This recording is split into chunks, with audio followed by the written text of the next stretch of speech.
Bonjour à tous, c'est Trading avec vous. Donc on m'a demandé un petit retour sur Bitcoin parce que je vois que vous êtes à fond BTC, mais j'avais fait déjà l'analyse du BTC, je vous avais dit à quel endroit environ il y allait et je vais vous refaire l'analyse complète du BTC. Ok, donc j'ai pris un graphique où il y a le plus de données, il est sur Bit, Bitstamp. Donc j'ai pris ça sur un où il y avait le plus de données historiquement. Donc là, voilà, je vais vous montrer en logarithmique. Donc là, j'ai le prix qui est tout en bas, au plus bas dans les années novembre 2011 où j'ai un plus bas à 2 dollars. Ok, voilà pour votre information. Et si on constate ici, donc là, on a une hausse, une hausse, une hausse, une hausse, donc une tendance haussière au niveau du BTC. Ok, donc on remarque bien les plus bas sont toujours de plus en plus hauts à partir d'ici. Même ici, il a créé un plus bas, mais il n'a pas cassé ce niveau-là. Donc les plus bas restent de plus en plus hauts. On constate. Ici, on avait un plus bas. Il est venu être titillé, mais on ne l'a pas cassé. On était proche d'une cassure ici. Et là, hop, à nouveau, il est revenu revenir sur cette zone-là. Et pour l'instant, ce niveau tient. Donc ce niveau, c'est quoi ce niveau? C'est la ligne des 28 000 dollars. Juste pour votre information. Donc quand vous avez ici un plus bas qui est travaillé à plusieurs reprises, d'accord? Forcément, il va sauter. Ça, c'est juste, j'attire votre attention. Donc c'est 28 000 ici. C'est 28 768, 28 768 ou 28 800, on va arrondir. Ce niveau-là va sauter. Quand? On ne peut pas vous le dire déterminant au niveau de la durée, mais ce que je sais, c'est quand le prix travaille comme ça, à un moment, il va péter. Donc, ici, nous avons regardé une tendance haussière, les plus bas dans de plus en plus haut, et une zone déterminante des 28 800. Si les 28 800, bien sûr, le prix passe en dessous, la tendance de fond haussière sera terminée. D'accord? Pour votre information. Cela veut dire que cette tendance haussière, ok, ce bull run si vous préférez, donc cette tendance haussière sera cassée. Donc cette dynamique sera cassée s'il y a cassure des 28 800. Donc vous devez garder ce chiffre en tête. C'est une zone déterminante. D'accord? Il y travaille, il la titille, tac, mais pour l'instant, il ne l'a pas cassé. Donc voilà la première grosse information que vous devez savoir. D'accord? Ensuite, donc là, ensuite, nous avons ici, donc une zone, c'est la zone intéressante, c'est celle-ci. D'accord? On appelle ça un PSY. Cette zone qui a été créée est fortement défendue. D'accord? Est fortement défendue. On le constate ici, elle est fortement défendue. Et ici, elle est fortement défendue. D'accord? Je ne parle pas du cours au-dessus pour l'instant, ni en dessous, mais juste cette zone est énormément défendue. Si on regarde ici, on place les volumes. Je ne sais pas ce que ça va donner sur ce DEX, cette plateforme. Donc là, on a ici des volumes importants en achat ici. Donc on a du volume ici. On remarque bien ici, on a du volume. Pour l'instant, ici, on a du volume, mais pas pareil par rapport aux deux autres au niveau de la quantité. Donc ce niveau, bien sûr, ce niveau est très très bien défendu. Forcément, ici, on aura forcément, si on regarde bien, on aura des ordres ici, des ordres limites qui en attente ici. Ok, énormément ici pour défendre le prix. C'est-à-dire si le prix revient ici, il y a des ordres d'achat ici qui sont énormes pour votre information. Donc là, il y a un mur. Si vous voulez, il y a un mur. Mais ce mur, à un moment, il va sauter. OK? Pas tout de suite, mais il va sauter. Donc maintenant, j'ai juste attiré votre attention sur ce niveau-là très important du Bitcoin. C'est le plus important de ce cours de cet actif. Ensuite, nous avons ici la zone des 50. Donc par rapport au plus bas historique et le plus haut historique, j'ai tracé ma ligne des 50. La ligne des 50 est à 34 000 648. OK? Cette ligne des 50 me donne un repère. Donc le prix va bouger par rapport à cette ligne des 50. Si vous constatez bien ici, on a passé cette ligne des 50, on est revenu ici en discount, on est revenu ici en premium et on est venu ici retitiller cette zone des 50. OK? Comme un aimant. D'accord? Bien sûr, je me suis basé par rapport à ce plus haut là.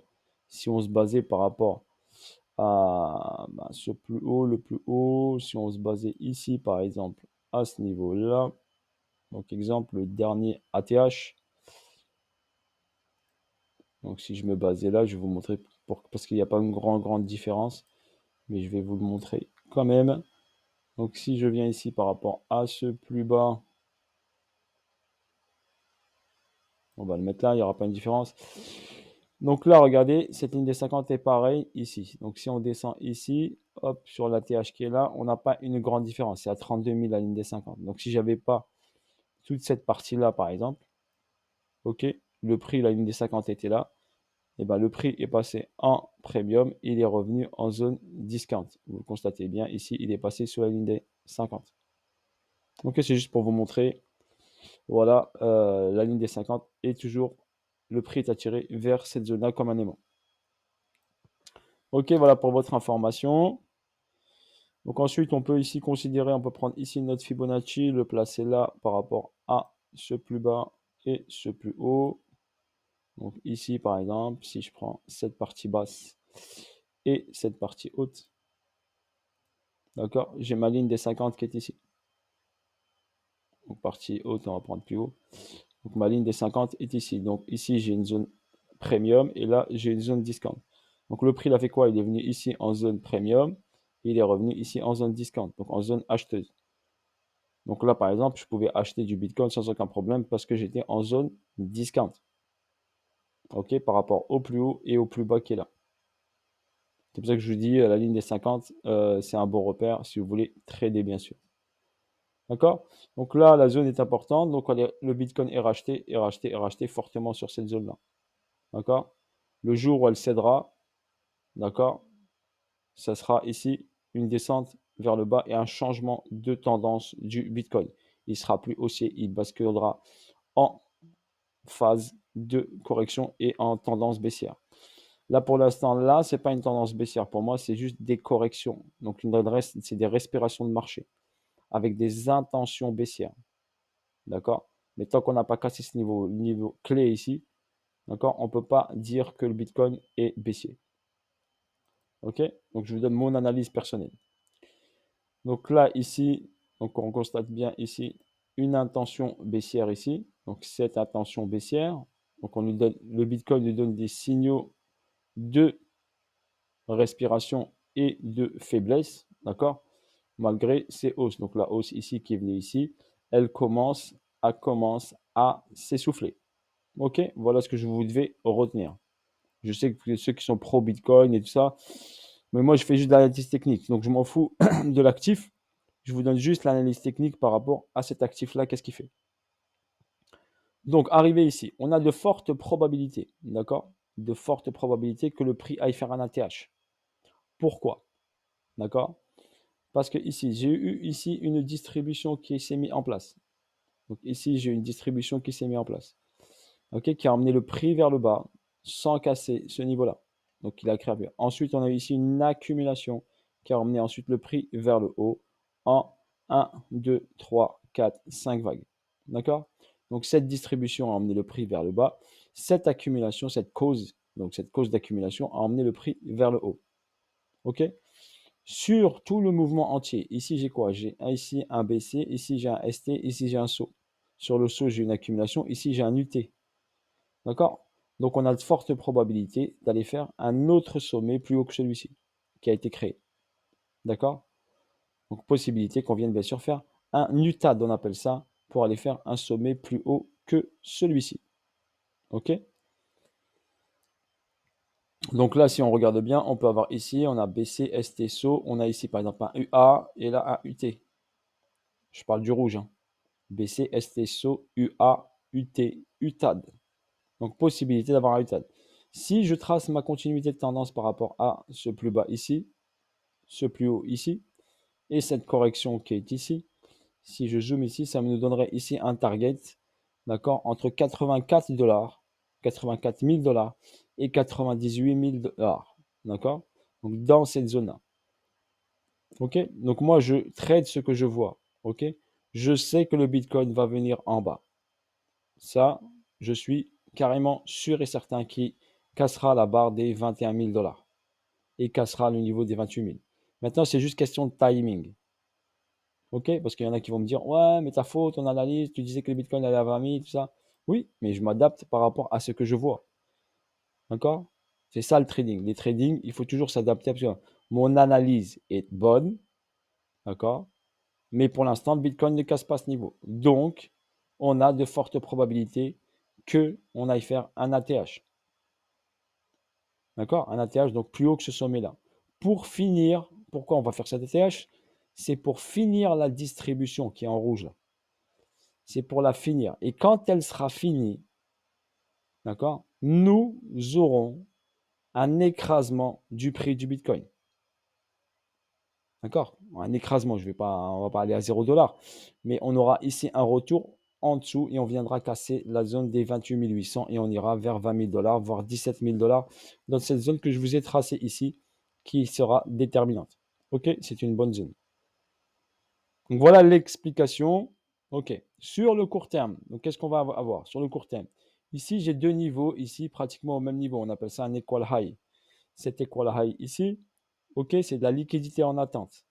Liquidité en attente veut dire que le prix a de fortes probabilités de venir la chercher. Donc, on peut avoir un Bitcoin qui, comme je vous l'avais dit, regardez les vidéos suivantes, qui peut venir entre 51 000 $, 52 000 $ à 56 000 $. Donc, dans cette poche de liquidité qui est là. Par rapport à ce retracement, donc si on a un retracement, donc si je prends ici mon Fibonacci, j'ai ma ligne des 50 qui est ici, ok? Donc on peut revenir sur une zone de rechargement qui sera au-dessus de la ligne des 50. Donc ça reste logique, d'accord? Donc ça reste logique que le Bitcoin revienne dans cette poche de liquidité qui se situe entre 61,8 et le 78,6. Donc regardez, 53 000 $, 60 000 $, 78,6 et 61,8. OK?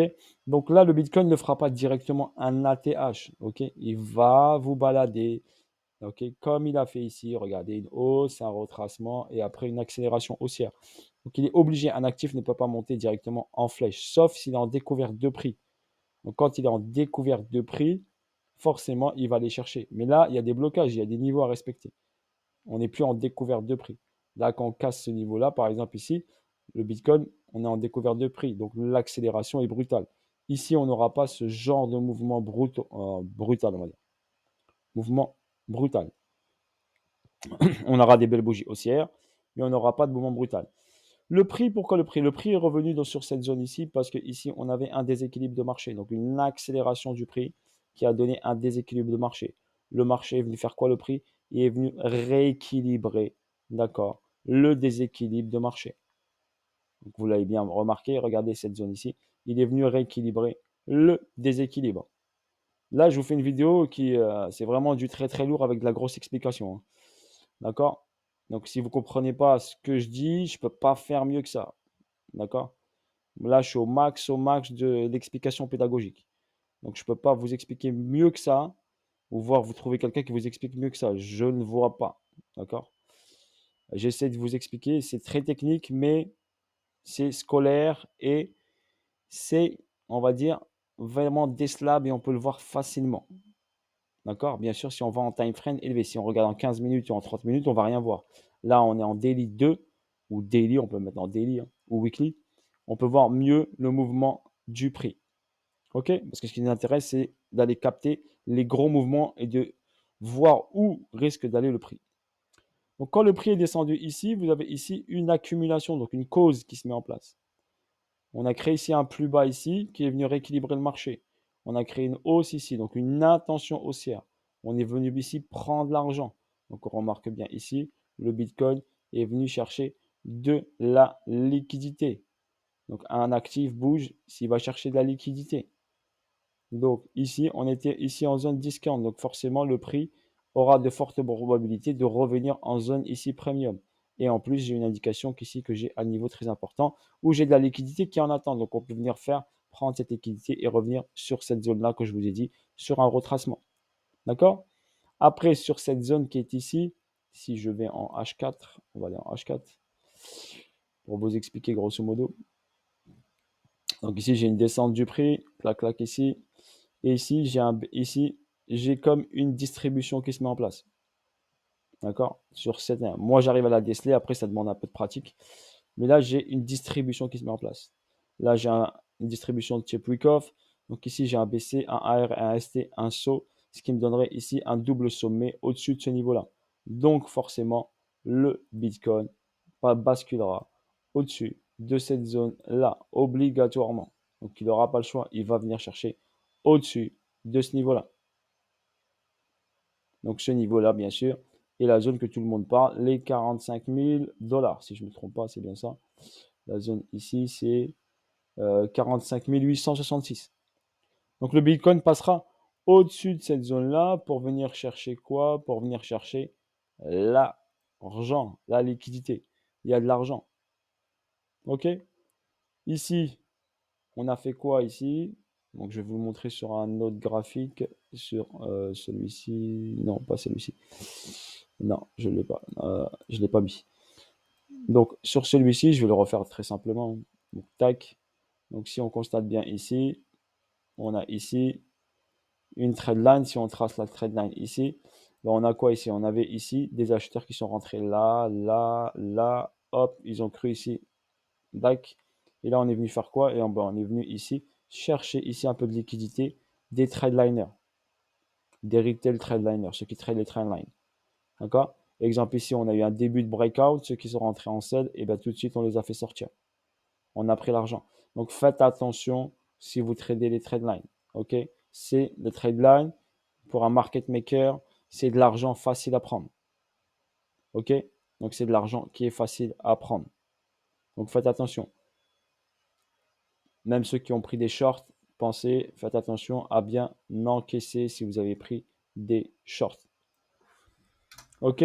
C'est vraiment technique. Donc après, si vous êtes en spot, vous risquez rien parce que vous êtes protégé. Mais si vous êtes en levier, vous faites attention car vous pouvez bien sûr vous faire sortir et venir prendre votre liquidité parce qu'un mouvement ne bouge s'il vient prendre l'argent. Exemple ici, ceux qui sont rentrés ici un peu tardivement ici, et ben le prix, qu'est-ce qu'il a fait? Il est monté, il est venu chercher l'argent ici parce qu'il y en a qui ont short ici.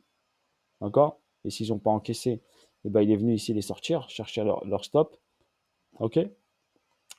Et après, le prix est revenu ici où? Il est revenu ici sur cette poche de liquidité qu'il y avait là. Donc ici, il y avait des gens qui sont rentrés en achat tardivement parce qu'ici, cette bougie s'est effectuée tardivement dans la nuit à 5 heures du matin. Donc forcément, le prix est monté. Et le prix, il est venu faire quoi? Il est venu chercher l'argent ici. Donc faites attention parce que cela fonctionne comme ça. Donc faites attention à vos positions. Si vous n'êtes pas assez bon techniquement, restez en spot et n'allez pas vous aventurer avec des leviers. OK? Ou sinon, si vous prenez des leviers, vous prenez un mouvement.